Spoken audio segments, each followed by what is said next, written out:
Kasus TBC merupakan kasus nomor 2 tertinggi penyebab kematian di Indonesia, tercatat terdapat 15 kematian setiap jamnya diakibatkan oleh penyakit ini.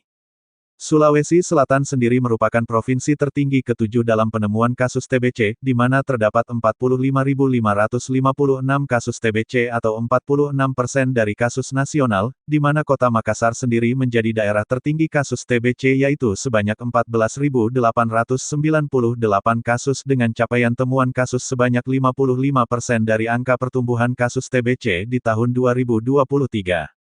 Menanggapi hal tersebut, Kementerian Koordinator Bidang Pembangunan Manusia dan Kebudayaan mengadakan sosialisasi dan pendampingan implementasi Perpres Nomor 67 Tahun 2022 tentang penanggulangan TBC di Indonesia. Hal ini dikarenakan selain tingginya angka TBC di Makassar, juga berkesinambungan dengan target pemerintah RI yakni eliminasi TBC 2030. Menurut Asisten 1 Pemerintah Kota Makassar Muhyasir, komitmen dari pemerintah kota itu sangat besar dalam menanggulangi kasus TBC, tinggal bagaimana seluruh SKPD yang terkait ini dapat menerjemahkan dari komitmen-komitmen itu.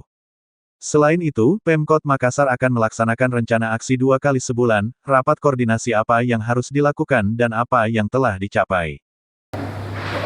Komitmen dari pemerintah kota itu sangat besar, tinggal bagaimana seluruh SKPD yang terkait ini dapat menerjemahkan daripada komitmen-komitmen itu.